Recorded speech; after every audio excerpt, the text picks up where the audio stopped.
All right, there's one more video I want to watch. The Bam Margera could be in trouble one. How much Bam is it? Margera. It's 28 minutes long. All right, for sure. Let's watch it. I'm down.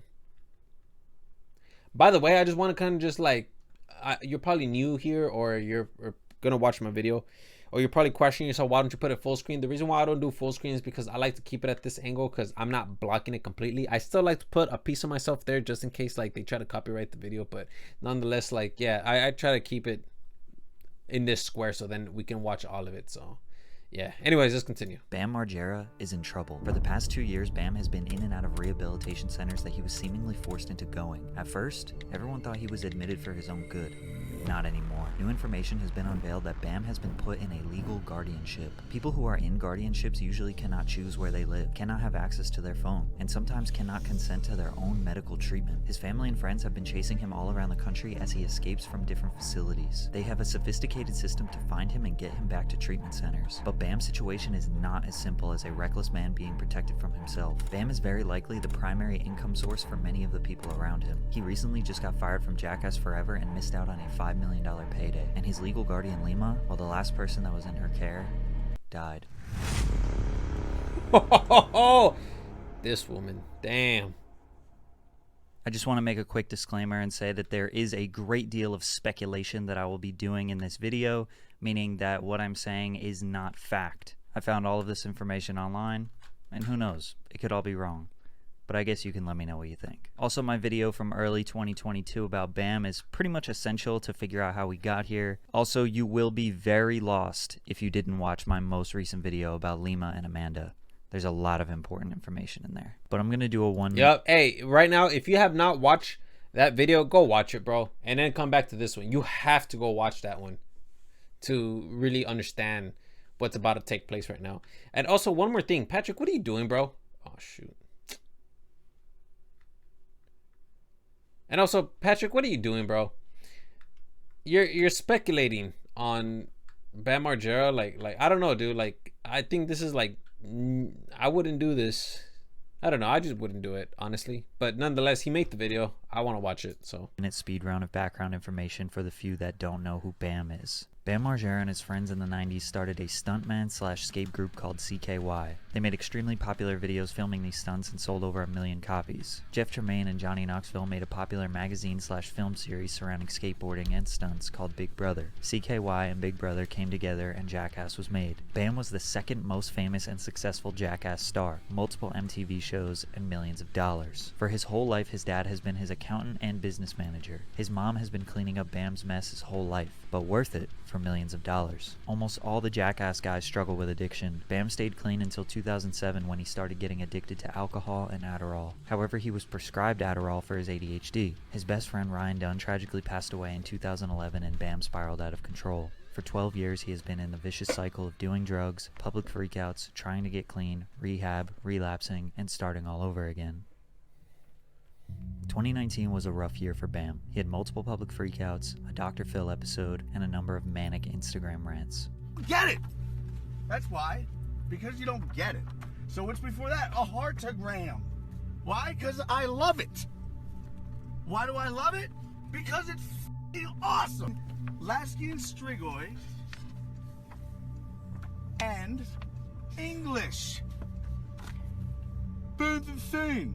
No, it's the opposite, you f***wit. He admitted himself into Wavelengths Rehab in Huntington Beach, California in August of 2019. It was supposed to be 30 days, but they encouraged him to do 90, even though he was paying for it. During his stay, Jeff Tremaine, Spike Jones, and Johnny Knoxville visited him and told him that he needed to sign a wellness agreement. If he didn't sign it, he would not be a part of the 2022 film Jackass Forever or any other Jackass endeavor in the future. Normally, he gets paid $5 million for a film, which likely is his primary source of income to provide for his wife, child, and family. This indicates that he was coerced at a vulnerable moment in his life into signing this document. He signed it.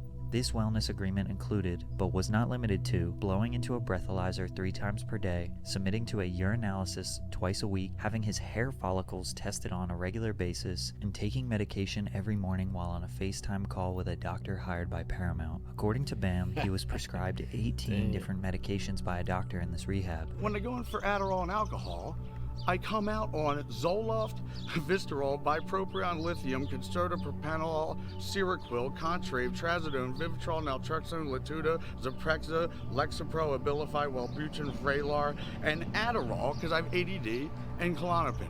Two of those medications were Adderall and Klonopin, in which Johnny Knoxville allegedly told Bam he couldn't take, even though Bam had been prescribed Adderall for the past 13 years. So he was being told by a doctor one thing and by the Jackass team another thing. This magnitude of different medications led to extreme mood swings, depression, anxiety, and ending thoughts. He described this as psychological torture. Despite the unclear rules, Bam obliged and stayed clean for over a year. During that time, he worked on Jackass Forever, filmed many of the scenes, and even submitted ideas for the film in which many were used. However, one day he was on a road trip with some buddies and slipped up. He took an Adderall. Immediately feeling guilty, he checked himself into a Florida rehab, but that wasn't good enough for the Jackass team, and they fired him from the film. Jackass was everything to me. And now I'm so relieved that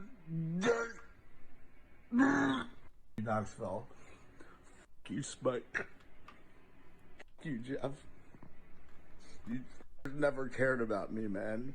You just don't know what's going on. It's Tremaine and Knoxville. They're poison suckers. And they just are.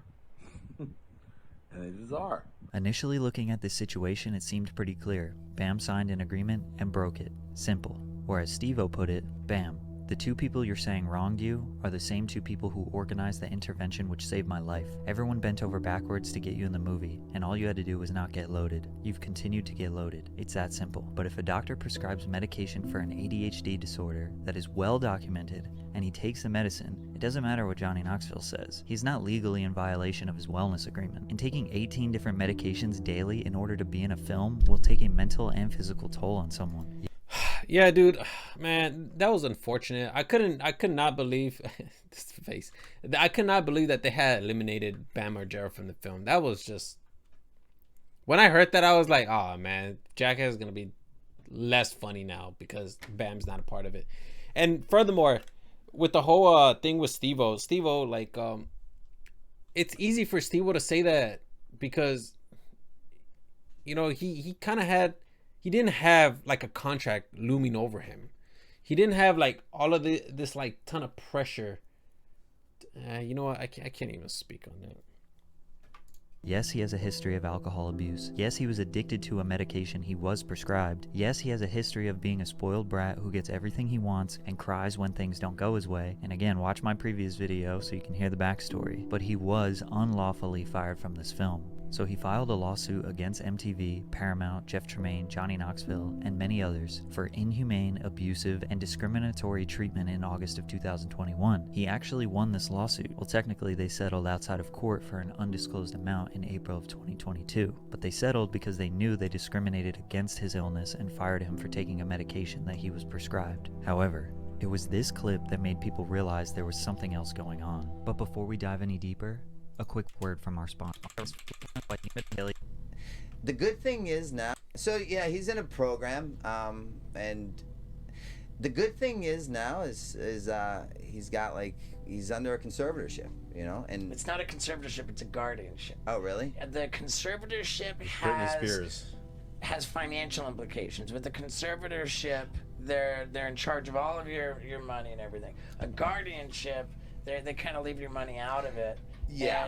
And the guardianship, they're just like kind of, there's rules you have to abide by. And so Bam is allegedly in a conservatorship or a guardianship. You may have heard these terms associated with the Free Britney movement, where she was basically controlled by her father for 12 years. He controlled her money, forced her to take medicine, restricted her phone access, and she had no way of escaping.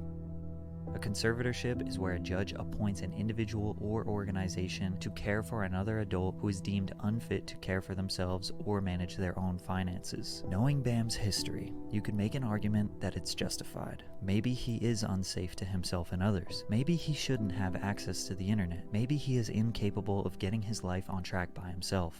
However, these legal bindings usually give the conservator or guardian an unfathomable amount of power. They literally control your whole life, phone access, bank accounts, medicine intake, where you can and can't travel. The legal system kind of looks at a conservatee like a toddler and the conservator as the parent. The conservator basically takes all your constitutional rights. On top of that, it's interesting when Bam is the one bringing all of the money in for his wife, his parents, and maybe even his brother and friends and family. So they depend on him financially, and this could be a way where they get a little more control. And just a disclaimer, this is not fact. This is all speculation. I'm just a YouTuber who knows nothing about anything. Don't go threatening anybody. Don't go spamming free Bam on social media. But who is Bam's conservator? Who is this person controlling all his decisions? And what are they doing with this power? His mom? His wife? Brother? Nope. Here's the thing, bro. Like, I feel like it doesn't even matter even if you put that like precaution, because at the end of the day, people are gonna do whatever they feel like they have to do, not what logically makes sense. So I don't know.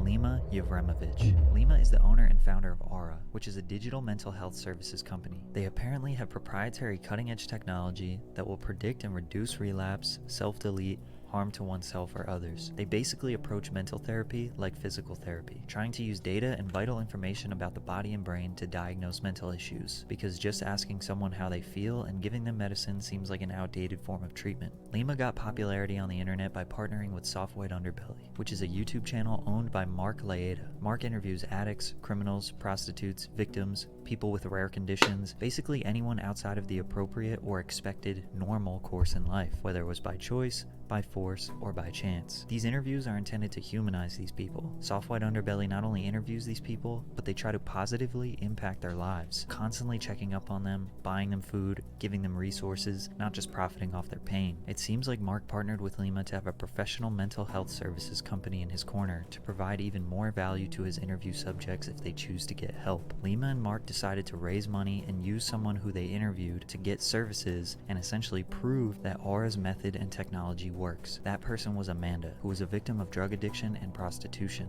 Lima and her company Aura got Amanda off the streets and 8.5 months sober. Then she died in her sleep.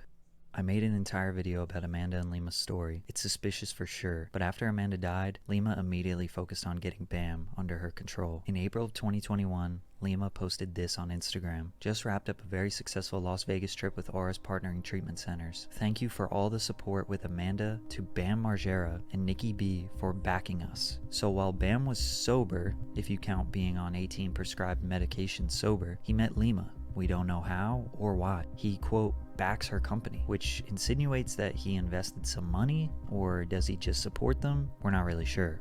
The only clue we have is this photo, which was posted on Bam's wife's Instagram in January of 2021. The man right here is Albert Monero Jr. We know this because Nikki posted another photo with him, tagged and with the hashtag family. Are they related? Not sure. Albert Monero Jr.'s LinkedIn states that he is the program director at Aura. It's likely that Albert is the one who introduced Bam to Lima, but I guess we can't be sure. Anyways, a few weeks after Lima posts about Bam backing Aura, Amanda dies. It was a sad day for the Soft White Underbelly community, as she was 8.5 months sober and passed away in her sleep. Bam spent a lot of 2021 publicly attacking the Jackass guys after being fired. This culminated to Jeff Tremaine filing a restraining order against Bam because he was threatening Jeff's life. Bam rants to Tremaine in an incoherent series of texts about signing a contract. We don't know what the contract says because it is written in Bam's made-up language Strigoi. The judge granted Tremaine this restraining order in June of 2021. From here, a petition for a court-ordered evaluation against Bam was ordered and granted on the same exact day in Maricopa County, Arizona on June 1st, 2021. This is basically when you want someone to be evaluated and apply with a mental health facility, but then you need a judge to sign off on it, so the subject is legally required to comply. We're not sure why it was applied for in Arizona specifically, or who applied for it. All we know is that these people are involved in the application, and none of them are his family, but Lima's name is on the document. 3 days later, Judge Christian Bell granted a detention order, and Bam was detained,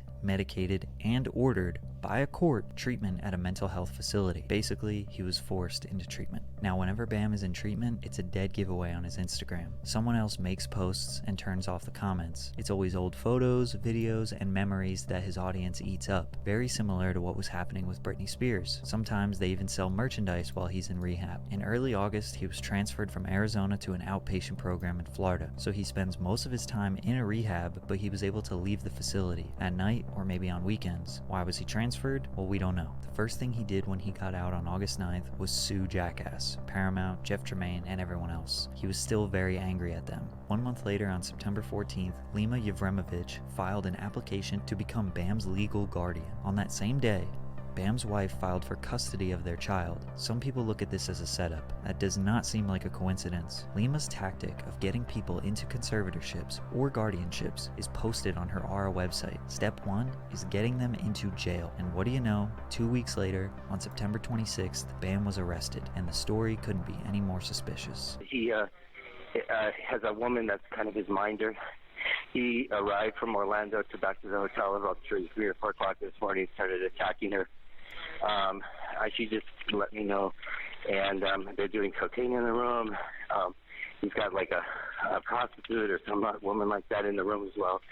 He attacked her, grabbed her breast, and she said she thinks he tore her implant, and she came down and then went back up, and so they're up in the room right now. I just arrived to the hotel this minute. So he attacked her at the Don Cesar? Right, in the room. Around 3 to 4. Okay. Around 3 to 4. This is just now. Now. And does she need a paramedic? You said she told her. I don't know. His name is Bam, B-A-M, from the show Jackasses. Mm-hmm. Okay. The Jackass. How tall does he look? So he's 5'11". Oh, wait, no, he's not that tall. He's 5'7". Thin, medium, heavy build? Medium. Does he seem to be under the influence of drugs, alcohol right now? Absolutely. There's no question about it. Okay, because you said they were doing cocaine. Is that correct? Cocaine, and really highly intoxicated as well. He's in severe psychosis. I believe he's been diagnosed as paranoid schizophrenic. He's been diagnosed as bipolar. He's got a long history of mental illness. He's escaped from 3 treatment centers in the last 2 months, actually. So according to this unnamed caller, Bam was in a hotel room high on Coca-Cola with a prostitute. He attacked her and tore her breast implant, but this caller didn't know if the woman needed medical attention. He said that it happened at 3 a.m., but the woman went back upstairs with him. He also didn't know how tall Bam was, but knew that he was diagnosed as a paranoid schizophrenic, bipolar, and knew that he escaped 3 treatment centers in the last 2 months. How did he know this information? Well, he said that Bam has a minder who gave him this information. A minder is someone whose job it is to look after someone else. Turns out this unnamed caller is a man named Steven Timmer, who's an interventionist that was hired by a, quote, trustee to get Bam to treatment. Steven said the woman in the room's name was Missy, who is his 65-year-old aunt. This is the woman being referred to as his minder. And when the police got upstairs, expecting an assault and cocaine everywhere, they just got a very normal Bam and his aunt. The police go in the room to talk to Bam, and another officer goes to talk to his aunt Missy. Missy is on the phone with someone. Okay, so what's going on? You can hang up. This is his guardian. We can assume it's Lima, and we can even hear her voice for a second, and it sounds like her. We can also assume that she's instructing Missy on what to do and what to say. The police officer asks Missy who she is to Bam, and she goes on this long rant, not answering the question, not saying anything about a prostitute or an assault, and just says that Bam is out of his mind. Plus, she also said, He just got here. So the guy who made the call said that Bam attacked a woman at 3 a.m. on cocaine and she was a prostitute. Then this woman says, no, he just got here. What? Missy is embarrassed, nervous, and probably feeling shame because she is setting up her nephew to be locked in yet another rehab. Bam was detained. Did he commit a crime? We don't know. All we have is this little clip where he says, from who, Lima? And the cop says, I don't know, I just have a judge's order. From who, Lima? Just have a judge's order, all right? From Lima? I don't know. So the cop has an order from the judge to take Bam to a rehab over seemingly a false story. It seems like Lima Missy and Steven made up a lie about Bam doing drugs and assaulting a prostitute to get the police called to the hotel. Once they were called, Lima was able to secure her conservatorship and get Bam under her control. Whether the story was real or not, Lima was now officially Bam's guardian. This reminds us of when Amanda got arrested over allegedly beating her father with a pipe to be taken to jail and then into Lima's care. Bam, a few months later, told the story. He knows he was set up and sabotaged. I was gonna see my wife and kid who I haven't seen in a half of a year, to hug the shit out of them. Then a minute goes by and the police are knocking on the door. They handcuff me and take me back to a rehab. But he doesn't realize it was his own family who did it to him. That was in September of 2021. We basically heard nothing about Bam for the next 8 months. It was also during this time that I made my video. We got a few random posts on his social media that someone else is controlling, claiming that he is working on his health. Most of his core fan base thought this was really good for him. It was also during this 8-month period that BJ Investigates started exposing this information and doing her due diligence. She's also the one who got access to almost all of these court documents that we now have been checking. The Free Bam movement started attracting a larger audience. It's also because of this public information that BJ was exposing that she is now facing lawsuits from various people involved in this situation. Then on May 13th, 2022, a photo was posted to Bam's Instagram that said Bam's free. He had accomplished 1 year of sobriety. This is Lima's benchmark for success. He was back on Cameo, back skateboarding, posting on Instagram by himself. Unfortunately, he had a skate accident, but it seemed like the most normal version of Bam. He even did a podcast with Steve-O, but that wasn't released until August. We can speculate on that in a minute. Everything was all good, but on June 12th, a throwback photo, then another, and another, and another. Even fellow Jackass member Chris Pontius started noticing something was weird. Who's always posting as Bam? He was just free after 1 year, and now he's gone again? Yes, he was sent back to a rehab in Florida. This was confirmed to the public on June 13th, when Bam fled his court-ordered treatment center unauthorized. He was reportedly unhappy with the care he was receiving and decided to take matters into his own hands. He was found in a Florida hotel 2 days after fleeing and admitted himself back into another rehab. Not even 2 weeks later, on June 25th, Bam would escape another treatment facility. This time, however, a video surfaced of him hanging with a weird group of friends, seemingly very inebriated. They even film and laugh at him while he's passed out on a hotel room bed. A year's worth of sobriety ruined. 2 days later, he was found in a different Florida hotel where police, a crisis intervention team, and both of his parents took him to yet another facility. On top of this craziness, his wife was not allowing him to see his son. Allegedly, she was not communicating with him directly, only through their custody team. I don't think anyone would really blame her, considering these hectic times. So Bam is running around like a madman. Most people look at this as a man refusing to get clean, which very well could be true. Maybe he's sick of being forced into rehabs for the past 2 years of his life. Maybe he is actually manic and a danger to himself. But the Free Bam movement got so big since he was constantly disappearing from the public eye. His fans were so concerned with Bam's safety that they had to address it on social media. Whoever's controlling Bam's account admitted that Bam had been in a temporary healthcare guardianship with Lima, not a conservatorship. Some people say it's the same exact thing, but she is no longer his guardian today. They assure us that Bam is getting the care he needs, and being out of the public eye is the best thing for Bam right now. They say if he chooses to speak on it, he will, but they don't give him access to his phone, and whenever he says something that they don't like, they delete it or not approve it to get posted. So basically, if he chooses to speak on it and says what they want him to say,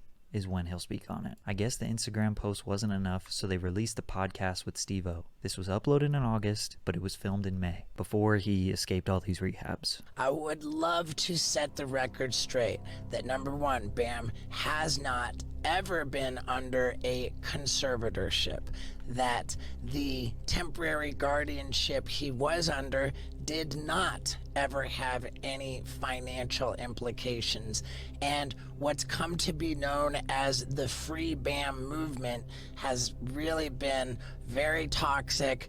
It's served to try to assassinate the character of Bam's former guardian, Lima, who has never been paid to work on Bam's case, has never done anything but try to help Bam. What you will notice in this podcast is Steve-O is trying to control the conversation in a very specific way, so he can stop the conspiracy theorists from continuing their narrative. The hashtag Free Bam. And people seem to think that you're the Britney Spears of Jackass. The evil villains have taken over your life and stolen all your money. And can we safely say that none of that is true? I don't know what's been going on because I haven't been able to look. As a matter of fact, I can't even post on my Instagram. Everything has to go for Johnny Schiller from Heart Supply. So Bam does not have control over his Instagram. Steve-O didn't like the way Bam responded to this question, so he asked it again. Can we safely say that you have not been a prisoner and mistreated and like stolen from like the whole, like, help us understand your situation. No, I was just getting treatment for my alcohol and bipolar, and I just did more time than I was supposed to just from getting kicked out for dumb reasons. But now I'm out. I get freedom. I get a phone, and nobody was forcing me to be there. Also, something interesting I want to point out is that the reason why Bam was in these rehabs for 1 year is really strange. I did Madero Beach on the west side, and I made it 75 days. I had 15 days left. And they're like, Bam, you've been rocking the same sweatpants for 75 days. I'm like, yeah, I'm not trying to get any fucking pussy around here. I don't give a shit. And they're like, well, you're getting kicked out for bad hygiene. I'm like, oh my God. So I get to another place in Ocala National Forest. So I'm like, so this is day 76. They're like, oh no, you're starting at square one. I'm like, so I make it to day 80 there, and I smoke a cigarette, and I throw it out, and it's smoking in a bush, and they film it. They're like, you could have lit the whole national forest on fire. You're getting sent to West Palm Beach. I'm like, what? Now I know I'm getting back to square one. That's why I've been doing this shit for a year. Now, I don't really know much about rehabs, but it seems kind of ridiculous that they would make you restart your entire rehab program just because you didn't change your sweatpants. And also, smoking a cigarette, then flicking it into a bush, and apparently trying to set the place on fire is another reason why you need to restart your entire rehab process for 90 days? Maybe one of you can confirm that in the comments, but that doesn't seem like a valid reason. It seems like something else happened that Bam doesn't really know about. Maybe it was Lima keeping him in the rehab. Steve ends the podcast with a powerful message. Please be supportive of Bam being in rehab, of taking sobriety seriously, because anybody who's talking about free Bam, let him out, get him out of treatment, like, you're trying to kill my fucking brother, and don't do that. There are a lot of people that will look at this situation like Steve-O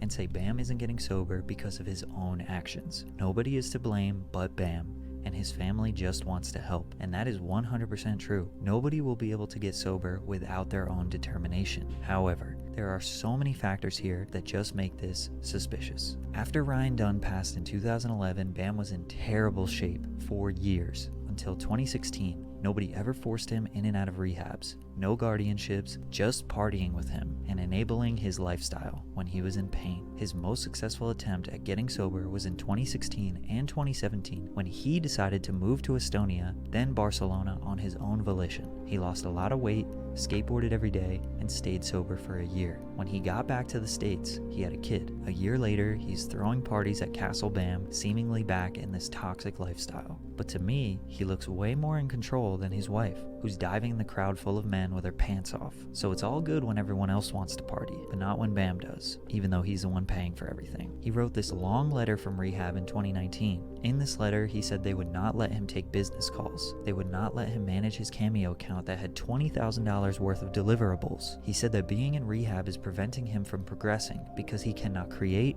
or work. On top of that, he was the one who was paying for the treatment. At this point in early 2019, he was not being medicated in rehab. It was during the wellness agreement that Paramount, Jeff Tremaine, and Johnny Knoxville made him sign in mid-2019, where he was put on 18 different medications that they forced him to take every single day. I don't think people realize how damaging it is to a person when they're on multiple antidepressants, mood stabilizers, uppers and downers. That makes you crazy. But whenever Bam talks about it, the public just thinks, here we go again. And they don't believe anything he says. Plus, the one drug he couldn't take was Adderall. The only drug he was actually prescribed. What do you mean nobody believes what he says? Like, there's literally a movement, like, they're trying to free him from, like, this entire grasp of, like, the whole, the mental hospitals, and the guardianship as well. So people do care. A lot of them care. for many years. And once he took one Adderall, he got booted from the film. Then when he got fired from Jackass, which he normally makes $5 million from, his friends and family probably thought, holy shit, Bam's behavior just made us lose all of that money. The last Jackass film was in 2011, so Bam hasn't made a giant check like that in 11 years, and now won't ever get another Jackass payday. Bam didn't care about the money because his dad has been managing his finances for the past 20 years. He doesn't know how money works. His family realized they needed to do something by force, so for the past year or so, they've been chasing him all over the world and setting him up to lock him up in rehabs, because if he can't get back on the right track, his whole family goes broke. Again, all speculation, no facts, just a dumb YouTuber here. But what we can all agree on is Bam 100% needs to tighten up and get his act together, because other people have more control over his life than he does, and it could get scary. I agree with that. I got nothing to say, honestly. I don't know, man. I can't say anything because this is all speculation. I usually like to pause the video and just like give an opinion about something or if I find something interesting, I'll try to go look for it, but I don't know what to think. And honestly, I don't know about anybody else, but I would highly suggest not giving an opinion about this at all, because we just don't know what's going on. We don't. And I've been around somebody who has lost control of their life, and bro, every single time I will tell somebody, it's almost as if they wouldn't believe me, and they will always tell me like, you gotta like help him out, like, because I feel bad for him. That's what they will tell me, and then I will have to reply with, you just don't know this person. Like, you're saying this now because you can't see it, and I'm telling you all of these things that sound sad, but once you get to know the person and then you actually try to help them, it's almost impossible to help them, because they don't know what's right, what's wrong, or what they do. But like, there is a very distorted reality of who's to blame and whose fault it is inside this person's mind. So it's very hard to help somebody like that. Very difficult. And I don't know what Bam thinks, or how he thinks, or what he sees, or who he thinks is at fault. There's a lot of things that we just don't know, and honestly, this is just one of those videos that, if you're gonna give an opinion on it, it has to be a very, very superficial, very light opinion. You can't dive deep into it because we just don't know. So yeah, pretty interesting though.